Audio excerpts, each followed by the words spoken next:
Avant de commencer l'exercice, il faut s'assurer qu'on se positionne correctement. Donc, il est mieux de mettre vos poignets alignés avec vos coudes et vos deltoïdes. Lorsque vous faites vos répétitions, il est important d'avoir une extension complète du bras, ou presque, et ramener vos bras de 180 degrés à 90. Les erreurs que vous pouvez commettre sont de bouger vos épaules avec la répétition. Il faut à tout prix éviter ça pour que ce n'est que les biceps qui travaillent. Un alternatif de cet exercice peut être aussi les boucles de prédicateur qui font exactement la même chose, mais la plateforme est inclinée vers le bas, ce qui nous donne une meilleure extension des biceps sans que nos épaules soient utilisées.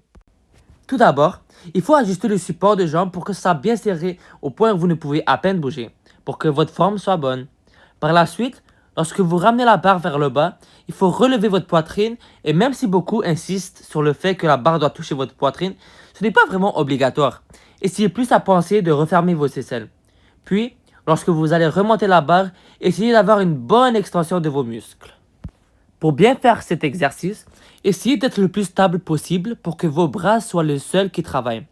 Si vous n'arrivez pas, vous pouvez faire la même chose que je faisais quand je débutais. Placez-vous sur un mur pour que vous ne puissiez pas utiliser d'élan. Une fois que vous avez appris la bonne forme, vous n'avez plus vraiment besoin d'un mur et vous pouvez vous pencher un peu vers l'avant pour avoir une meilleure concentration sur les bras. Cet exercice est vraiment très similaire au précédent, sur la forme que vous devez tenir en compte. Mettez-vous sur un mur si nécessaire pour empêcher les élans. Par contre, selon moi, je trouve que la Easy Curling Bar, aussi connue sous le nom de DMAC Curling Bar, est meilleure pour cet exercice car il y a des possibilités que vous ayez mal au poignet si vous utilisez la barre normale. Vous allez trouver ça drôle, mais la flexion prise marteau est encore une fois très similaire aux deux exercices précédents qui sont la flexion des haltères et la flexion des haltères inversés sur les points de comment bien faire l'exercice. La seule particularité de la flexion prise marteau est que c'est demandé que vous mettez vos épaules vers l'avant pour qu'ils soient plus avancés que votre hanche. Ainsi, il y aura un plus gros poids sur vos biceps. Une erreur que je me vois commettre et qu'il faut éviter est que je mets mes coudes vers le haut. C'est important de garder vos épaules droites car ça enlève un gros poids de vos biceps puisque ça commence à focuser les deltoïdes aussi, ce qui n'est pas idéal. La forme dans laquelle vous commencez est clé dans cet exercice. Il faut que vos pieds soient bien sur le sol, votre tête et votre dos doivent toucher le banc et la colonne vertébrale doit être droite. Lors de vos répétitions, c'est normal qu'il y ait une cambrure dans le bas du dos et lorsque vous descendez avec le poids, assurez-vous que votre bras fasse un 90 degrés avant que vous remontez. Il faut à tout prix faire attention à ne pas mettre vos bras vers l'arrière car ça met de la pression sur les articulations de l'épaule qui peut causer des blessures. Donc, alignez vos bras un peu vers l'avant de votre corps pour que vos épaules soient plus hanchues. Lors de cet exercice, commencez par prendre le câble et reculer. Ceci va vous donner l'opportunité de bien vous positionner. La façon dont vous allez vous positionner est que vous allez reculer jusqu'à ce que vous sentez l'extension dans vos muscles latéraux. Penchez-vous à un angle de 45 degrés. Assurez-vous de rentrer vos coudes à l'intérieur, car si vous les laissez plus à l'extérieur, ça isole une partie des muscles latéraux. Puis, lorsque vous allez tirer le câble, pointez votre poitrine vers le haut, ou ce que j'aime faire est de mettre mon dos droit au même rythme que mes répétitions. Cette partie va aider à forcer les muscles sur place, ce qui les donne une bonne pompe. Lorsque vous allez faire les rangées assises, il faut s'assurer que votre dos soit droit. Par la suite, ramenez les poignets jusqu'à votre poitrine et lorsque vous retournez, je vous conseille de faire une grosse extension qui va créer des micro-déchirures qui vont aider à la prise du muscle. Une alternative que j'utilise maintenant et que je vous conseille fortement sont les rangées assises, mais par câble, puisqu'elles offrent une plus grosse extension et une plus grosse concentration sur les muscles du dos. Ceci dit, si vous allez utiliser celui à câble, il faut prendre en note qu'il faut plier légèrement vos genoux sur la plateforme. Comparé au delta arrière que les gens font d'habitude, un certain influenceur sous le nom de Jeff Nippard m'a appris une façon différente. Au lieu d'être à dos de la machine, mettez-vous sur le côté. Cela va vous donner une extension au delta arrière. Pendant que vous faites vos répétitions, ça se peut que votre poitrine va commencer à pointer vers la machine, mais c'est votre devoir de garder votre poitrine sur le côté. Comme dans mon cas, la machine qu'offre mon gym n'arrive pas à me donner l'amplitude de mouvement dont j'ai besoin, puisque je cherche à ce que mon épaule guide mon bras à faire un mouvement de 180 degrés. Donc, si ça vous arrive aussi, vous pouvez faire comme moi et passer au delta arrière à câble qui est encore mieux que la machine puisque ça m'offre l'amplitude de mouvement dont j'ai besoin. En effet, on a déjà vu cet exercice. Par contre, cette fois-ci, on se focus vraiment sur les muscles latéraux. Juste comme la dernière fois, positionnez votre support de jambe correctement. Pas trop serré, puisque ça va nous prévenir d'avoir l'extension des latéraux qu'on désire. Et pas trop lâche, car ça va nous prévenir de tirer le poids qu'on veut. En fait, positionnez votre support de jambe assis pour que vos talons ne soient pas forcés à toucher le sol. Ainsi, il nous donnera l'extension qu'on désire. Ensuite, placez vos mains exactement à la croupe de la barre, puisque c'est là que nos coudes retombent et c'est entièrement les muscles latéraux qui travailleront. Si on le prend d'une poignée trop proche, ça va commencer à travailler les avant-bras. Et si on le prend d'une poignée trop écartée, ça va commencer à travailler les muscles du haut du dos. Enfin, lorsque vous effectuez vos répétitions, faites attention à ne pas vous pencher vers l'arrière, car ça va encore une fois vous faire travailler le haut du dos. Et gardez votre dos droit, pointez votre poitrine vers le haut et ayez l'extension des muscles latéraux. Ce que j'aime faire avant cet exercice est que je mets le banc le plus bas possible puisque ça me donne la chance de décider à quel point je veux étendre mon triceps. Par la suite, juste comme les menus déroulants latéraux, ajustez votre support de jambe assez pour que ce n'est que vos talons qui puissent bouger, ce qui vous offrirait une bonne extension du muscle. Pendant vos répétitions, vos épaules doivent rester immobiles, sinon ils réduiront la tension dans le triceps qui n'est pas idéal pour la gaine de muscle. L'erreur la plus commune dans cet exercice est de garder vos épaules sur le coussin. Ceci est majoritairement causé par le fait que vous prenez un poids trop lourd. Croyez-moi, je parle par expérience. En fait, une erreur que beaucoup font lorsqu'ils vont à la gym est ego lift. Ce terme signifie de prendre un poids extrêmement trop lourd pour vous, encore, ce qui cause de détruire votre forme qui vous empêchera de construire des muscles. Prenez un poids convenable pour vous et un jour, vous arriverez à ce poids.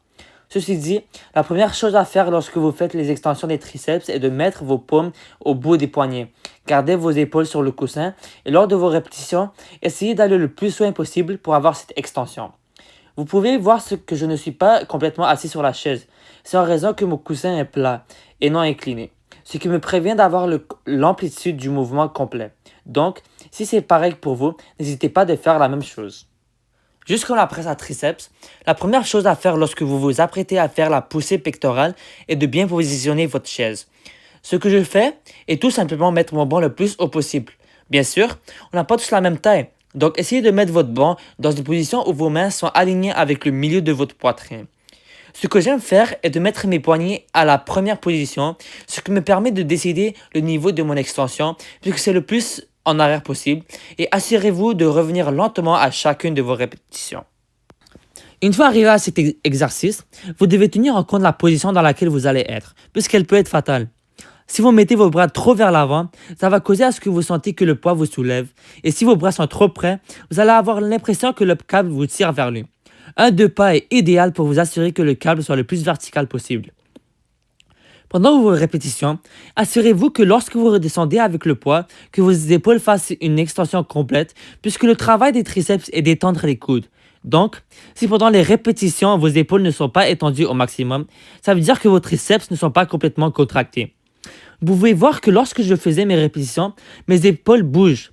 Ceci est une erreur qu'il faut à tout prix éviter, puisque les seules articulations qui peuvent bouger sont celles des coudes. Avant que vous vous habituiez à cette forme, vous pouvez pointer votre poitrine vers le haut. Ceci va éviter des mouvements des épaules. Enfin, il ne faut pas que vous utilisiez aucun momentum qui peut réduire la croissance de vos triceps.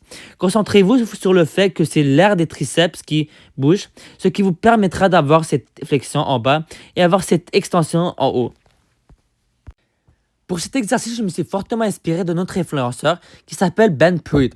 Il m'a appris qu'au lieu de faire les mouches pectorales avec la machine, comme tout le monde, de l'utiliser à une main, puisqu'à deux, ça ne t'offre pas la compression complète des pectoraux puisque les deux poignets se rencontrent au milieu. Alors que si vous le faites une main à la fois, vous pouvez avoir la compression complète de 180 degrés.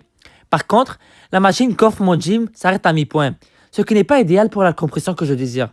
Donc j'ai tout simplement décidé de changer de la machine au câble. Si votre machine n'a pas la même contrainte que la mienne, ayez en tête que vous devriez régler la poignée de la machine pour que votre bras soit derrière vous pour vous offrir une bonne extension. Puis, fléchissez au bout pour avoir une bonne pompe dans vos pectoraux. Si vous avez la même contrainte avec votre machine que moi, faites absolument la même chose qu'à la machine, à part positionner la poignée, puisqu'avec le câble, vous n'avez qu'à avancer avec le poids jusqu'à ce que vous sentez l'extension avant que vous commenciez.